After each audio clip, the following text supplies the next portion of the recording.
Well,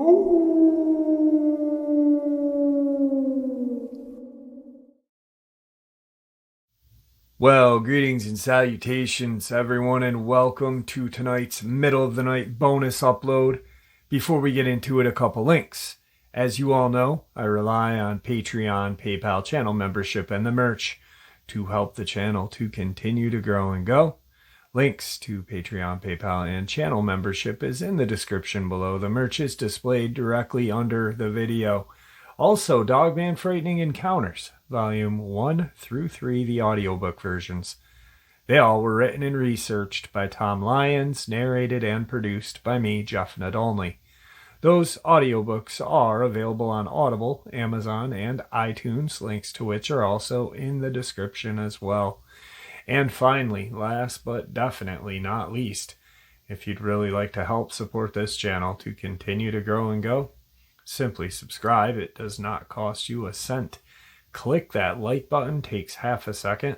If you don't want to miss out on any of the informative uploads I put out daily, click that bell icon, and folks, please leave a comment. Why? Well, because all these things, they really do help this channel to continue to grow and go, and yes, folks, they definitely do matter. Now, everyone, I have taken far too much of your time. Let's jump into tonight's middle of the night bonus, shall we? Today's first paranormal experience. I want to start out by telling you a few relevant details about myself.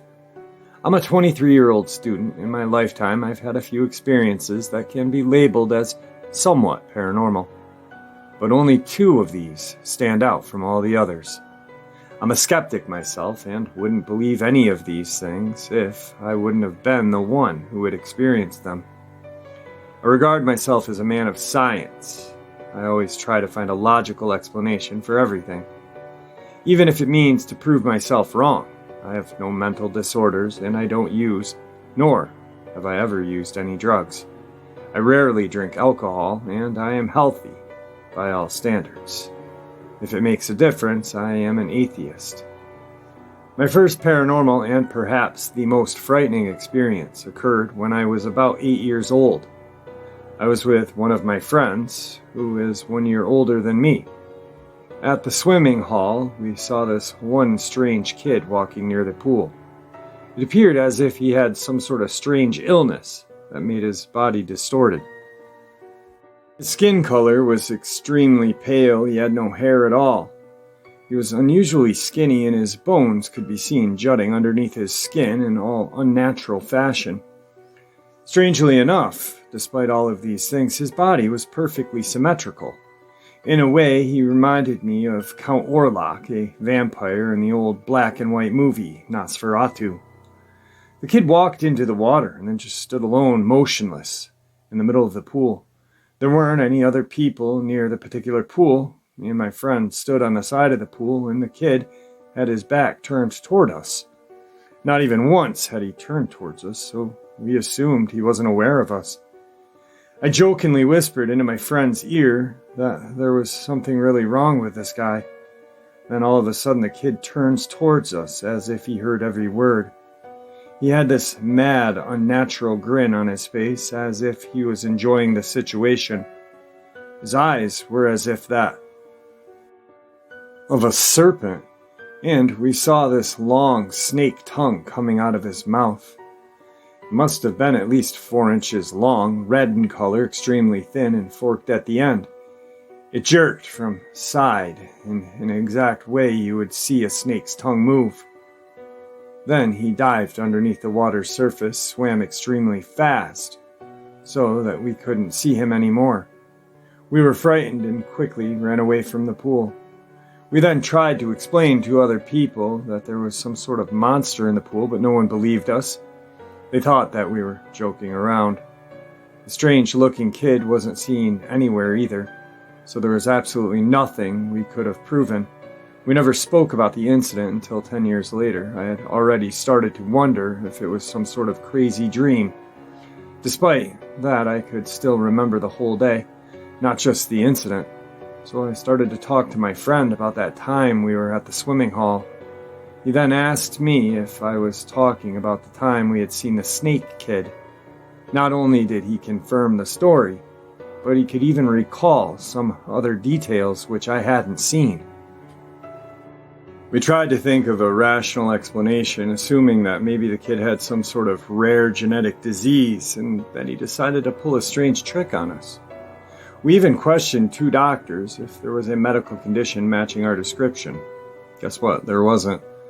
Assuming the kid was disabled, then what was he doing in the pool? The eyes could be explained with contact lenses, but it's highly unlikely that anyone could swim with those. We tried to explain the snake tongue with a fake prank toy, but couldn't find anything like it either. Also, how was he able to swim so fast, and where did he eventually disappear to? It doesn't really make any sense. It's even more unbelievable that it happened in a public place. It's highly unlikely that we had hallucinated or imagined the whole thing, since at the time, we were truly frightened by the experience, and both of us had remembered the incident separately, even after so many years. I've even been able to confirm that on that day, all those years ago, I was trying to explain the exact same story to people, and that no one believed me. To this day, the snake kid remains a complete mystery to me and my friend. Was it a human being, a mutant, some sort of ghost, an alien being among us, an alien entity? We have no clue what it was, but we both saw it. The second paranormal experience happened when I least expected it. About 4 years ago, I was traveling to school early in the morning. I fell asleep on the train and woke up somewhat 15 minutes before reaching the destination. I looked out the window and saw the highway. Some cars and a truck drove by, nothing unusual. Then I saw a formation of 7 to 9 birds flying towards 2 o'clock, nothing unusual. Then I saw some sort of industrial area and a man walking out of a metal door. He was wearing a blue uniform, a yellow helmet, and a briefcase in his left hand. I turned my head away from the window and sat for a while, staring at the wall and ceiling. All of a sudden, I woke up again. I laughed that I had a strange dream within a dream. I then looked out the window of the train and saw the road with a few cars and the truck. It looked somewhat familiar. It was sort of like having deja vu, but not quite.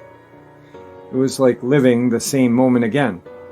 I then looked up and saw a formation of 7 to 9 birds flying at 2 o'clock in the same exact way which I had seen in my dream.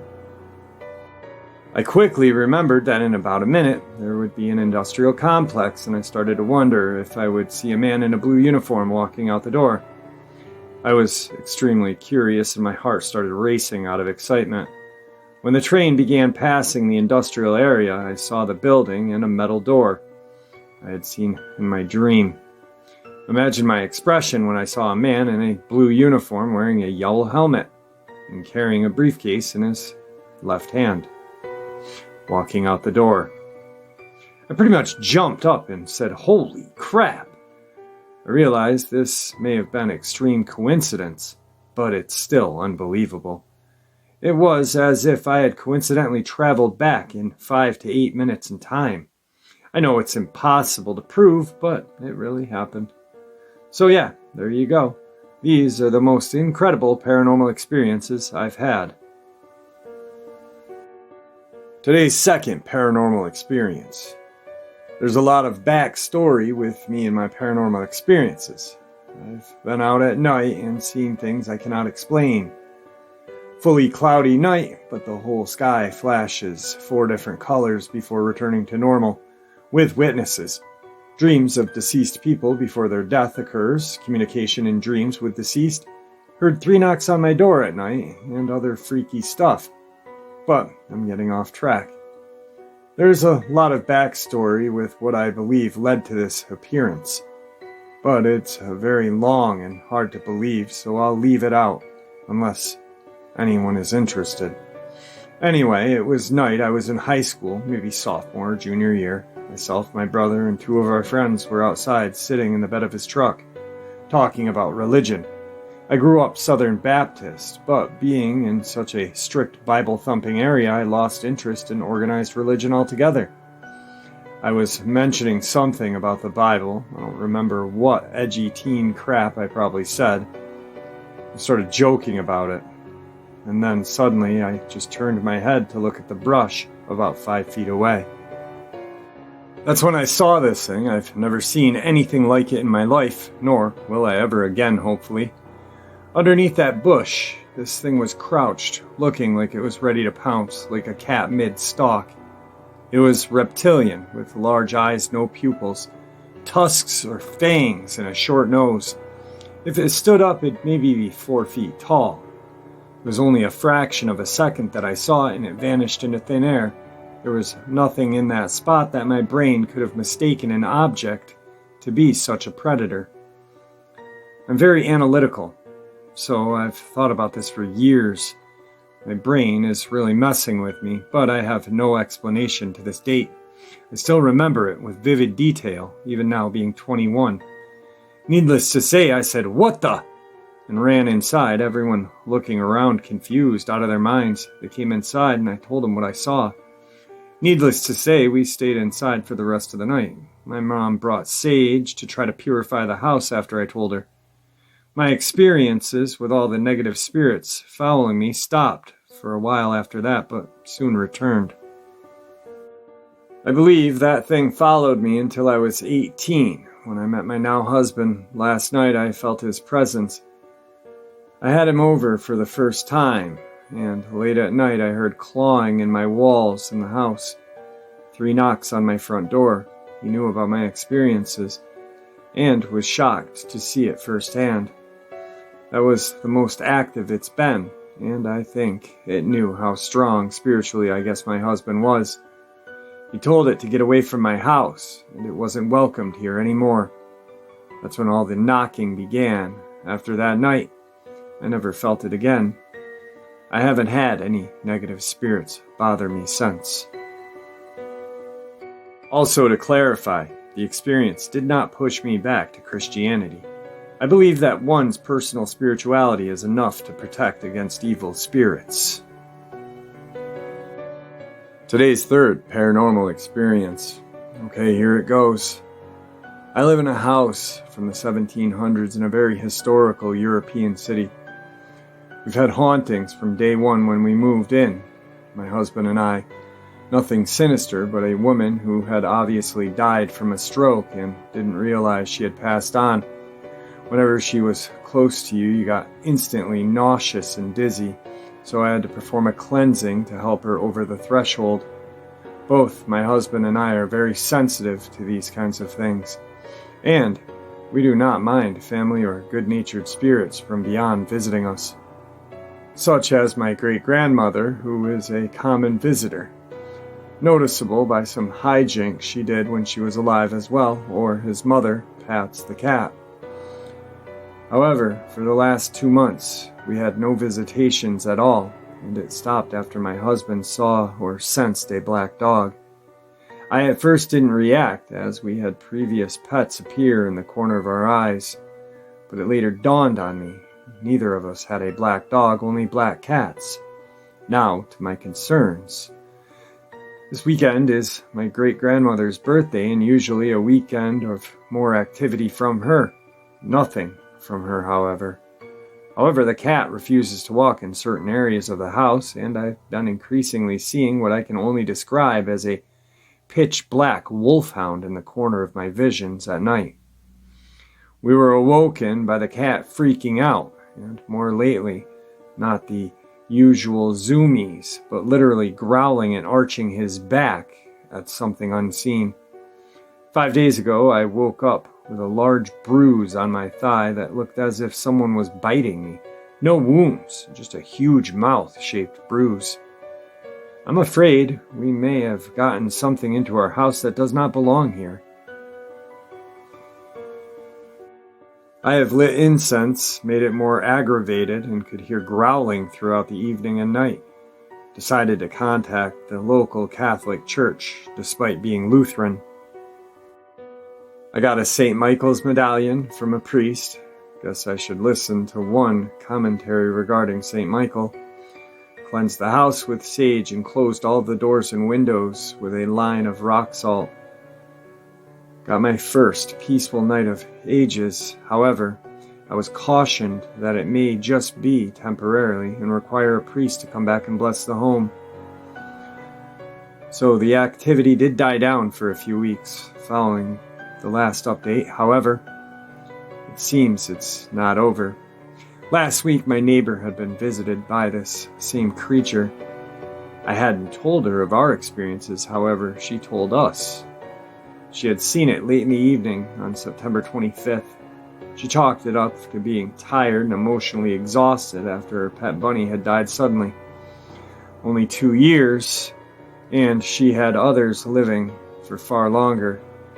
Well, either way, she went to bed since she had to work the day after, and when she bicycled to work the following morning, she got hit by a car. The driver swears it was swerving to avoid hitting a dog. Thankfully, she got away with a few bruised ribs and nothing life-threatening. I haven't said this previously, but I think I know why it's here. A few years ago, I put away a man when I found out he was molesting children. He was deeply involved in the occult, and I just found out he was released from prison a week or two before these events started. Anyway, it seems it's getting more and more aggressive. I also think it's only a matter of time before it can get into my household again. Today's fourth experience on the paranormal side. Without giving too much detail, I did a 4.5-year stint as a security contractor for a company which is pretty well known and well regarded in the industry. During the 2014 invasion of the Crimean Peninsula, after it was determined Russian contractors were being used to invade the peninsula, a certain worldwide military organization decided to be cheeky and send contractors of its own. And I, an 18-year-old, only a few months out of this company's boot camp, was sent along with a sizable force of other contractors. Our primary mission was to slow any progress the Russians made while evacuating towns and villages of pro-Ukrainian residents, who were susceptible to executions and other horrendous acts when their loyalty was discovered. Now, I only had 6 miserable weeks, and neither of these stories are my own, but the sources are very reliable, and I trust that they would not lie about such things.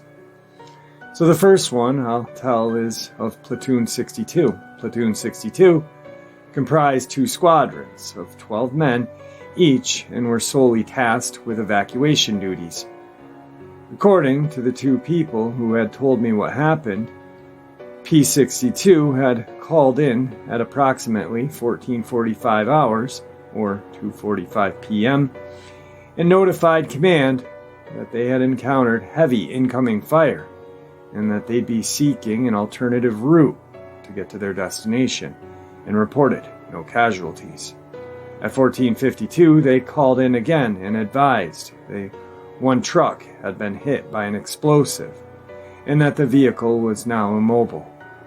They said they'd be dismounting and moving to the other vehicles, reporting that all 5 occupants had been injured and were able to move on their own.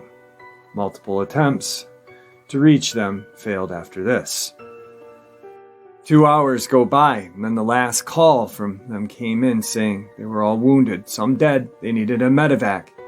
60 additional contractors forming a QRF were sent to assist at the first sign of trouble at 14:45, and at approximately 1800, they had finally arrived, only to find all 24 dead in varying locations. So here's where the paranormal begins. The locals state that a firefight had in fact started around 14:45 and ended about an hour after, with the attackers making an aggressive push on 2 squads they had ambushed. The locals state they had gone out and checked on the contractors after the attackers had left and found several who were still alive, but life-saving attempts failed shortly after. Most had been hit by gunfire and shrapnel multiple times. Fearing the attacking forces would return, the locals left. The locals were adamant that they had checked all 24 and that they had all passed away before they had left. So, who called in saying they needed a medevac. Is it possible someone lived and they didn't realize he was still alive? And he Roy Benavides himself long enough to call for help. It's entirely possible that the locals lied or my fellow contractors did as well, but regardless, I do know this: Platoon 62, not their real call sign by the way, was lost on that date and that time. All 24 were killed in an ambush because they had gone down a road we knew had been mapped out for ambushes.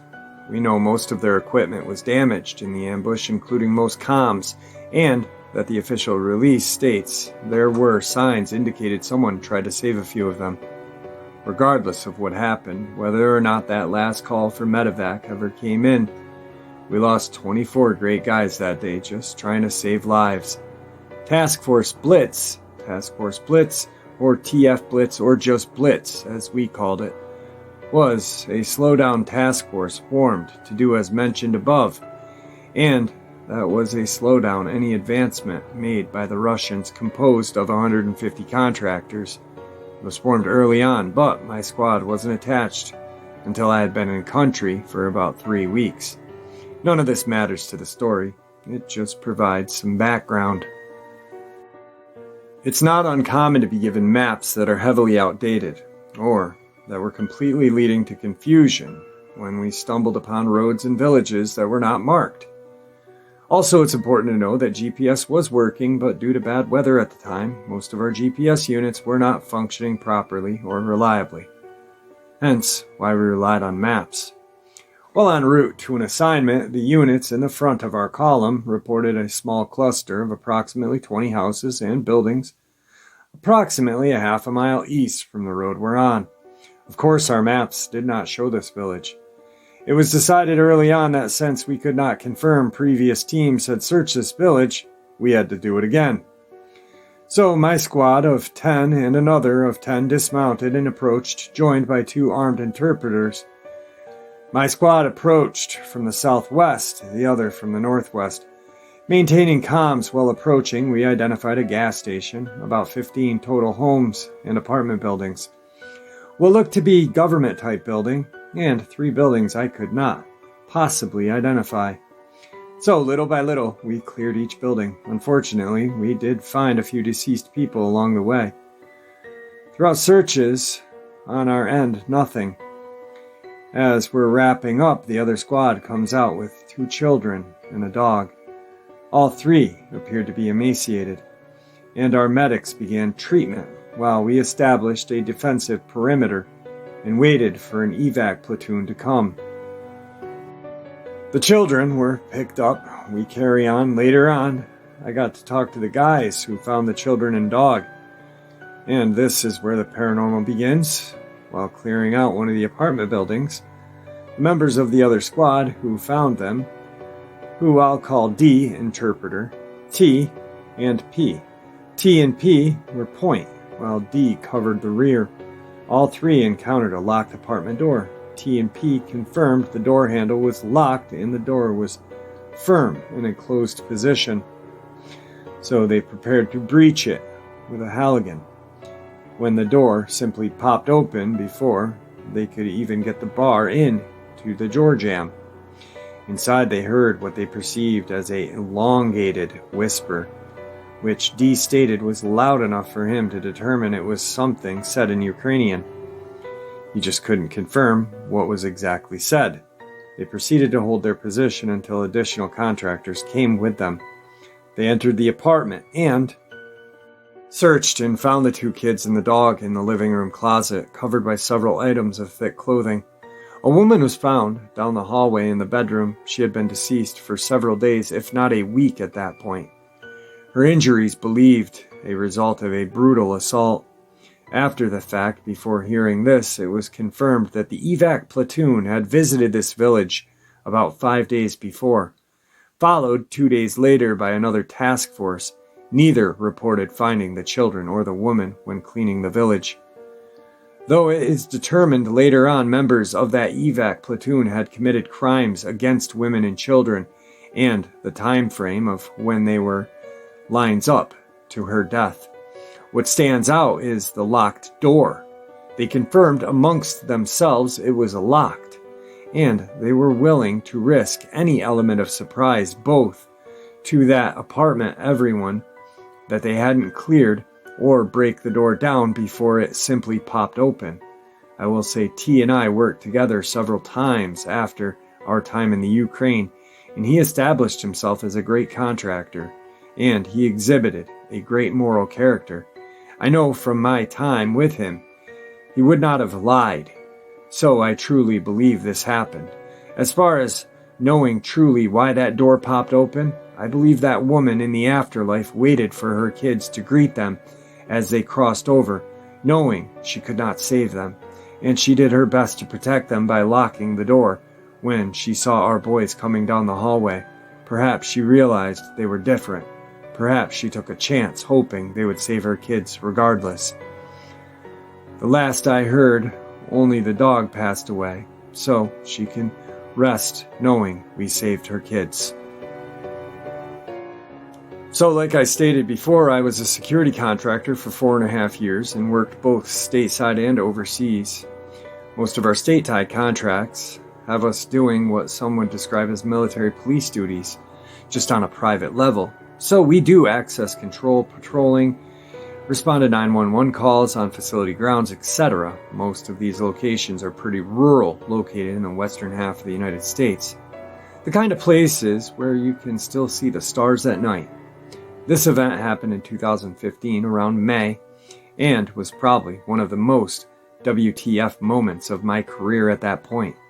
Myself and another contractor, who I mentioned in my previous, then called T, but who we will now refer to as Ty, were manning the entry point to the facility located approximately 4 miles away behind us. In front of us was approximately 2 miles of semi-flat barren ground, ended only by some hills, and behind us was a perimeter fence approximately 9 feet high, topped with barbed wire, with the earth behind that matching the earth in front of us. So on the sunny day or at night, with a bright enough light, you could see easily 1,500 in any direction, with little to no concealment to anything larger than the extremely small animal. We sheltered in a small 12 by 8 shack, powered with electricity, and that had running water. The front and side windows could be popped out and upwards, allowing fresh air in, so it's about 200 in the morning. It was sitting at around 60 degrees. Ty and I decided to turn the lights off, both inside and outside of the shack, so we could see the landscape better. It was a moonless night, slightly cloudy, the kind of night perfect for camping, but it was dark, beyond 75 feet. You could not really see anything besides lights off in the extremely far off distance. As we sat there waiting for nothing, liking posts on social media, we both distinctly heard what sounded like a large quadruped animal approaching the shack, which was odd because neither of us had been briefed on anything like this occurring at this specific facility we were guarding. As we both turned around and began to look out the windows, neither of us could see anything, but it got louder, almost like it was getting closer.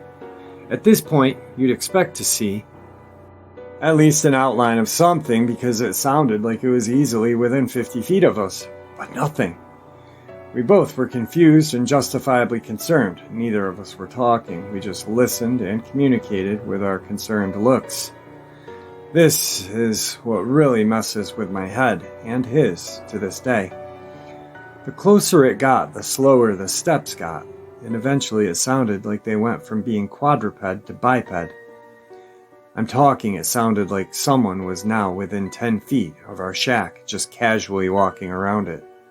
Believing our eyes to be deceiving us, we used the lights on our rifles to begin to illuminate the area, searching our respective sectors, looking for anything. These lights were bright, the beams easily reaching out to 250 feet, not leaving much to the imagination, and yet nothing, not a single thing or person.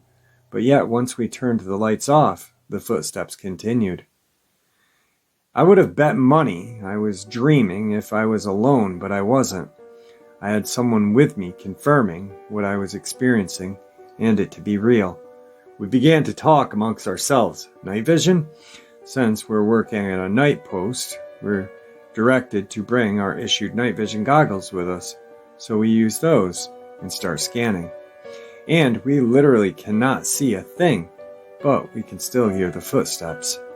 At this point, we're actually so concerned for our safety, we request help. In the meantime, we leave the shack, helmets on, night vision on, and search the immediate area. It's important to note the night vision goggles provided less long-distance vision than the flashlights. We disengaged the ENVGs and went back to flashlights. We searched, kicking over rocks, tapped out feet in divots, seeing if it was a secret hatch. Nothing. It took our backup 20 minutes to arrive in the form of 2 half-asleep supervisors and an ATV. We kind of agreed to make something up, anything reasonable. We heard those footsteps for roughly 15 minutes total, and honestly, I don't know what it could have been. I worked that shack 4 more times before then, and a handful of times after, and nothing similar happened. A shared delusion from late-night exhaustion? I don't know. Maybe something else. Tonight's last paranormal experience. I went to the middle school in a smaller town/community. There was honestly absolutely nothing to do besides go to the mini mall or the community rec center, where they would hold these teen dances and play horrible early 2000 music. We ended up going to one of these dances, per se, with a group of friends. And per usual, said group of friends got into it with the preps or the jock kids. Fights break out, police are called, everyone scatters. Me and this kid, who I'll just call Nate, end up walking back to his house on the bike path that runs alongside the backside of the rec center. It's nighttime, there's a skate park on one side of us for a while, and then a nature trail and a river on the other. We keep walking along the path, and suddenly Nate stops and says, "Do you see that?" pointing into the pitch blackness as he faced the direction of the nature trail/river. Now this kid was admittedly at times not always too nice to me, and I thought he might be just messing with me at first. I said, "See what? There's nothing there." But at this point, this fool is walking towards whatever he thinks he sees. I see him walk right up to, like he's approaching a person, looks back at me and just crumbles. It was like he fainted or something. So now I'm in the middle of the path completely alone, and there may or may not be some type of presence that just caused my friend to pass out. I'm scared to death at this point, obviously, and this is all becoming too much for my 13-year-old brain to handle. I'm half Hispanic and grew up around a very religious elders, and was always told when I had nightmares, or if I ever felt evil, that I needed to pray. I started walking toward my friend because I didn't want to leave him there, but I also didn't want to be alone, and I began praying. Now, as an adult, I'm not so religious, but at this time, I was doing whatever I thought would help. I went to try to pick my friend up, and he was too heavy, abnormally heavy.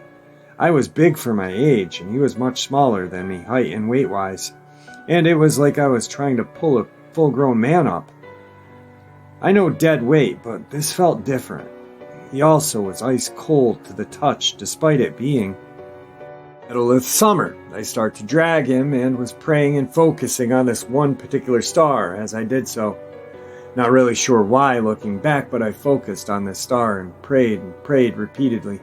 And my initial thought was to drag him to the hospital, but I swear the more I prayed, the brighter the star got.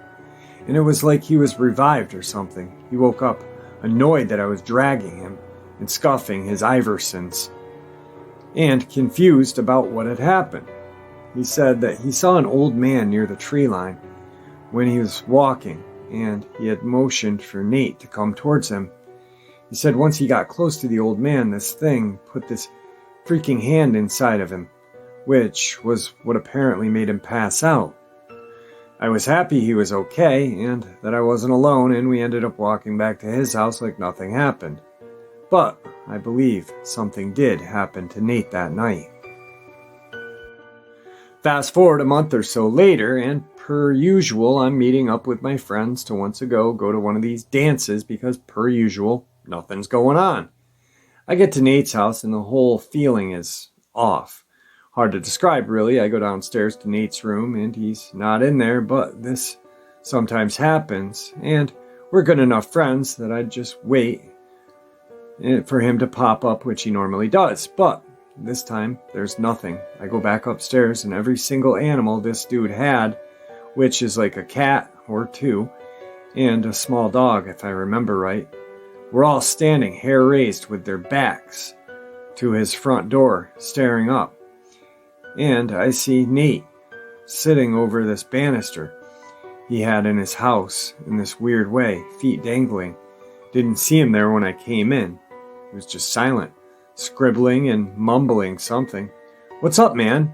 I asked him nervously, not really knowing what the heck was going on. Nate looks up at me and looked like he hadn't slept in days, deep circles under his eyes. "I ain't scared." Confused, I asked, "Scared of what, bro?" And he jumps down from the banister with a paper in his hand and gives it to me. The paper has the word death, and then just blank scribbles, like he had been sitting scribbling the same circle in the same place for a long time. Instantly, I got bad vibes and nope energy, and I flat out told him, "Bro, I'm going home." I opened the door, leaving his terrified animals in the corner wondering if they were going to be okay.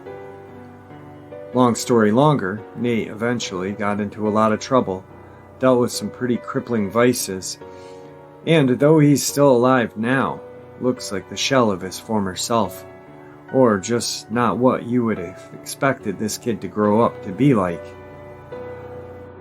I really believe I witnessed a possession happen to him. I haven't told many people this, and I don't think I'll even share every detail, though. Alright, folks, just a mashup of just absolutely horrifying experiences. Paranormal, cryptid, you name it, you got it. I hope you all enjoyed it as much as I enjoyed sharing it with you. Thank you for your support. Your support is what makes this channel what it is, and it is special, and it does continue to grow and go. With that being said, stay safe, happy, healthy, and ever vigilant, keeping an eye on our children, our pets, our family, and friends. These creatures are real, and they are out there. They're definitely dangerous. Share this information with those you love and care about, and it may just help save their lives someday. Until next time, never stop looking for those answers and never stop asking questions.